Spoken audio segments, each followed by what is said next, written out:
The following story is also available as a read-only version. Check the link in the description if you're interested. A cool wind blew over the terrace of Café Vesely, taking with it some of the humid heat of the summer morning. Yoseva was grateful for the nylographin tarpaulin over her head, sparing her the power of Ogonvod's twin suns. On the street, the asphalt had stopped violently cracking, as pockets of water trapped inside it during the night were superheated and transformed into steam. One could almost watch as the material repaired itself, meticulously rearranging its molecular structure. At noon, the road would be completely repaired. Sitting in front of Ioseva was a bespectacled aristocratic old man, wearing a dress shirt and long high-albedo sweatpants with all the grace and authority of a military uniform. He sipped from a gaudily painted calabash gourd with a metal straw, seemingly lost in thought. A group of heavily armed Protectorate officers coming down the street seemed to have caught his attention. Despite their gear being adapted to functioning in hot climates, they were sweating themselves half to death, and the confident swagger that was usually as iconic for Protectorate as corruption and excessive force had turned into a languid slump. The only two members of the entourage that looked comfortable with the heat were white-furred synths with goat eyes and cameloid lips. One was carrying a heavy communications pack on its broad shoulders, while the other had a hard-shell backpack most likely containing a small arsenal.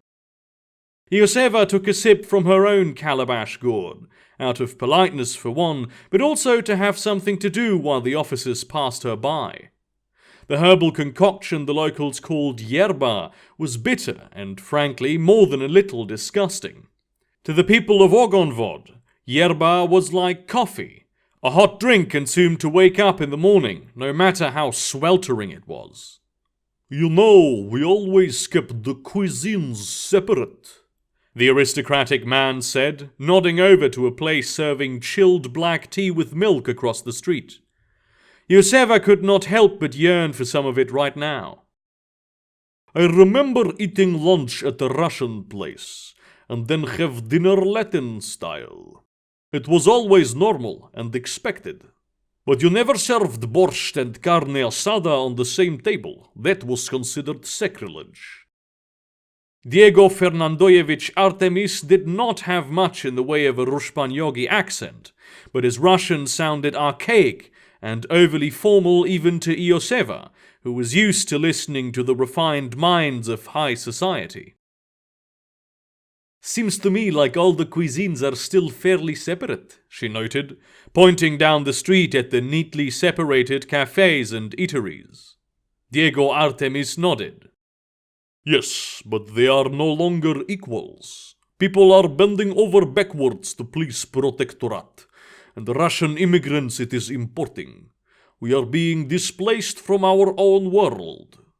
He gestured at the empty booths out here on the terrace of Café Vesely. Having heard Artemis speaking about them, the Protectorate officers cancelled their excursion over to the black tea shop and instead leaned on the railing of Café Vesely's terrace, right next to him and Ioseva. Identification papers, please, a young man speaking in a heavy Outer Worlds accent demanded. Ioseva handed him her passport and Protectorate visitor identification card, which it had taken her a lot of favors to get. I am a native citizen to an integrated colony of the Russian Federation and a journalist at a licensed newspaper, she informed. I can see that, Miss Ioseva Nabokova, the officer said, a sardonic grin on his face. The popular star, an absolute shitrag. It was unsurprising that a man working for Protectorate would say this. The officer looked at Diego Artemis. And you, sir, if you would be so kind as to comply and show me your papers. Artemis took another sip of his yerba before turning to the officer, his face a sneer of impeccable superiority. If you do not know who I am, you should not be on this route, Chico. Excuse me? the young officer said, somewhat incredulous, but also amused. Out of the two of us, who is the one wearing the Protectorate uniform? He asked, one hand resting on his sidearm in a thinly veiled threat. Please do pull that weapon, Artemis dared. I have some friends who would love to make bets as to which asteroid colony your bosses will relocate you to for threatening me. I am not playing around anymore, old man. Give me your ID or I will shoot you as a spy. The officer seemed angry now, but also less certain. His mates, too, were making ready to pull their guns. One of the synths hit a button on a comlink, presumably informing overseers that the patrol was in a situation that could escalate. Diego Artemis sneered, taking another sip of his yerba as he looked behind the Protectorate officers. Joseva could feel the tension building. As a citizen of an integrated colony, the worst Protectorate could do was deliver her to her homeworld. Diego Artemis they could do with what they wanted. Yagori, stop! A ringing voice shouted. Joseva turned to see that the spot which Artemis had been looking at was a senior Protectorate officer. She looked furious. The entire patrol turned around as if in choreographed unison, quizzical expressions on their faces. She called them over, exchanging a few words with the leader and almost slapping him in the face. He returned to the table moments later, handing Joseva her passport and ID before leaving. Diego Artemis and the senior officer exchanged a quick but nonetheless vitriolic glance. Joseva let a moment pass before saying anything. I'd expect the occupying force to be a little less tolerant of one of the highest officers within the former regime. I come here every morning for my yerba, and I have for years. People expect me to show up at the same time every day, and I never disappoint. If something were to happen to me, there would be riots in the streets by nightfall. Protectorate knows it cannot handle that. Usually the part of the government that collects the taxes is the least popular. It is surprising that people love you this much, Joseva noted. Diego Artemis shook his head. There are ice-rich farmers in the south of the planet who would love to see me dead, and many of them have joined with Protectorate for merely the chance to make that happen. But when I was Presidential Commissary of Revenues, I was known for my fairness toward the people. I uprooted much corruption in many local governments. And you were a calming influence on President Chistoso, no? Joseva asked. Ivan Karloyevich Gomeskov Chistoso. Artemis spoke the name as though he were remembering an old acquaintance, not the dictator that had been dragged and shot in the streets by Protectorate only a few months earlier. You could say that I was a calming influence on him, as I was on his father, maybe even his grandfather before. Would you agree that the Chistosos were a dynasty of dictators? Joseva asked. She had never spared her subjects the difficult questions. Diego Artemis smirked. I thought your paper was better than that. There has not been an illegitimate election on this planet since Lisandro Adanovich Chistoso took power. 3 generations of beloved presidents. So what if they were a family? That may well be true, but the presidents are elected for life on Ogonvod, Joseva noted. You make me laugh, Miss Nabokova. The Russian Federation does the same, and Protectorate is property of the Russian Federation. What policy is it not to allow others what one does oneself on moral grounds? But Russian presidents usually resign when they feel their mental faculties getting dull. No Chistoso has ever resigned office. No Chistoso's mental faculties have ever gotten dull, Artemis countered. Look at it like this. The dictatorship angle was popularized by the media because people are understandably afraid of dictators.